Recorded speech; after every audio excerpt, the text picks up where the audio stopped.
Luc, chapitre 1. Plusieurs ont entrepris de composer un récit des événements qui se sont accomplis parmi nous, d'après ce que nous ont transmis ceux qui ont été des témoins oculaires dès le commencement et qui sont devenus des serviteurs de la parole. Il m'a donc paru bon à moi aussi, qui me suis soigneusement informé sur toutes ces choses dès l'origine, de te les exposer par écrit d'une manière suivie, excellent Théophile, afin que tu reconnaisses la certitude des enseignements que tu as reçus. Durant le règne d'Hérode sur la Judée, il y avait un prêtre du nom de Zacharie, de la classe d'Abia. Sa femme était une descendante d'Aaron et s'appelait Élisabeth. Tous deux étaient justes devant Dieu, ils suivaient d'une manière irréprochable tous les commandements et toutes les lois du Seigneur. Ils n'avaient pas d'enfants, parce qu'Élisabeth était stérile, et ils étaient l'un et l'autre d'un âge avancé. Or, pendant que Zacharie remplissait sa fonction de prêtre devant Dieu, c'était le tour de sa classe, il fut désigné par le sort, d'après la règle en vigueur pour les prêtres, pour entrer dans le temple du Seigneur et y brûler le parfum. Toute la multitude du peuple était dehors en prière, à l'heure de l'offrande du parfum. Alors un ange du Seigneur apparut à Zacharie et se tint debout à droite de l'autel des parfums. Zacharie fut troublé en le voyant et la peur s'empara de lui. Mais l'ange lui dit, « N'aie pas peur, Zacharie, car ta prière a été exaucée. Ta femme Élisabeth te donnera un fils et tu l'appelleras Jean. Il sera pour toi un sujet de joie et d'allégresse et beaucoup se réjouiront de sa naissance, car il sera grand devant le Seigneur. Il ne boira ni vin ni boisson alcoolisée et il sera rempli de l'Esprit Saint dès le ventre de sa mère. Il ramènera beaucoup d'Israélites au Seigneur, leur Dieu. Il marchera devant Dieu avec l'esprit et la puissance d'Élie pour ramener le cœur des pères vers leurs enfants et les rebelles à la sagesse des justes, afin de préparer pour le Seigneur un peuple bien disposé. Zacharie dit à l'ange, « À quoi reconnaîtrai-je cela? En effet, je suis vieux et ma femme est d'un âge avancé. » L'ange lui répondit, « Je suis Gabriel, je me tiens devant Dieu. J'ai été envoyé pour te parler et pour t'annoncer cette bonne nouvelle.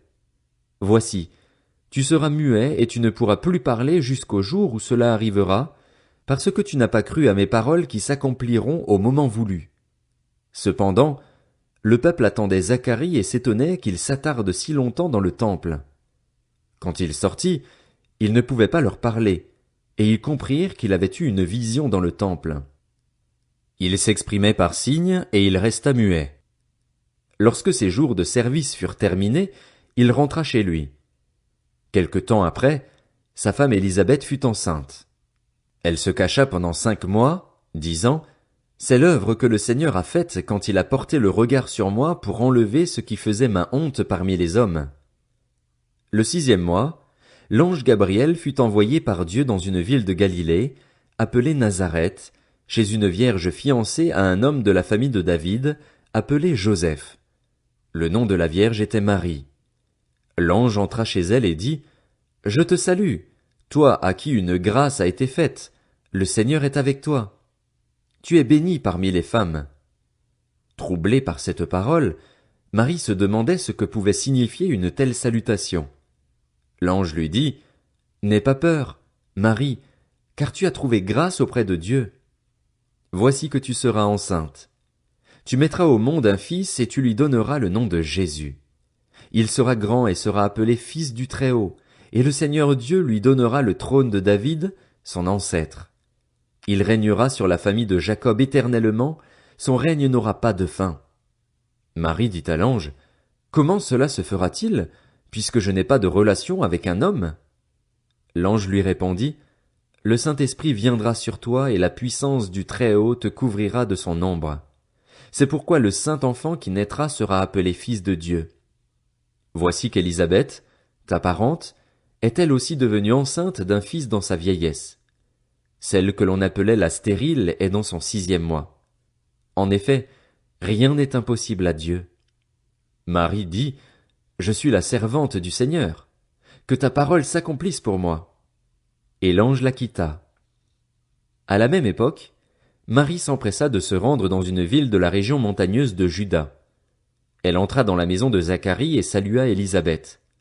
Dès qu'Élisabeth entendit la salutation de Marie, Son enfant remua brusquement en elle et elle fut remplie du Saint-Esprit. Elle s'écria d'une voix forte, « Tu es bénie parmi les femmes et l'enfant que tu portes est béni. Comment m'est-il accordé que la mère de mon Seigneur vienne vers moi? En effet, dès que j'ai entendu ta salutation, l'enfant a tressailli de joie en moi. Heureuse celle qui a cru, parce que ce qui lui a été dit de la part du Seigneur s'accomplira. » Marie dit, « Mon âme célèbre la grandeur du Seigneur et mon esprit se réjouit en Dieu, mon Sauveur, parce qu'il a porté le regard sur son humble servante. En effet, voici, désormais toutes les générations me diront heureuse, parce que le Tout-Puissant a fait de grandes choses pour moi. Son nom est saint, et sa bonté s'étend de génération en génération sur ceux qui le craignent. Il a agi avec la force de son bras, il a dispersé ceux qui avaient dans le cœur des pensées orgueilleuses. Il a renversé les puissants de leur trône et il a élevé les humbles. Il a rassasié de biens les affamés et il a renvoyé les riches les mains vides. Il a secouru Israël, son serviteur, et il s'est souvenu de sa bonté, comme il l'avait dit à nos ancêtres, en faveur d'Abraham et de sa descendance pour toujours. Marie resta environ 3 mois avec Élisabeth, puis elle retourna chez elle. Le moment où Élisabeth devait accoucher arriva et elle mit au monde un fils. Ses voisins et ses parents apprirent que le Seigneur avait fait preuve d'une grande bonté envers elle, et ils se réjouirent avec elle. Le 8e jour, ils vinrent pour circoncire l'enfant. Ils voulaient l'appeler Zacharie, d'après le nom de son père, mais sa mère prit la parole et dit, « Non, il sera appelé Jean. » Ils lui dirent, « Il n'y a dans ta parenté personne qui porte ce nom. » Et ils firent des signes à son père pour savoir comment il voulait qu'on l'appelle. Zacharie demanda une tablette et il écrivit, « Son nom est Jean. » Tous furent dans l'étonnement. Immédiatement sa bouche s'ouvrit, sa langue se délia, et il parlait et bénissait Dieu. La crainte s'empara de tous les habitants des environs, et dans toute la région montagneuse de Judée on s'entretenait de tous ces événements. Tous ceux qui les apprirent les gardèrent dans leur cœur, et ils disaient, « Que sera donc cet enfant? » Et, en effet, la main du Seigneur était avec lui. Son père Zacharie fut rempli du Saint-Esprit et prophétisa en ces termes, « Béni soit le Seigneur, le Dieu d'Israël, parce qu'il a visité et racheté son peuple. Il nous a donné un puissant sauveur dans la famille de son serviteur David. C'est ce qu'il avait annoncé par la bouche de ses saints prophètes des temps anciens.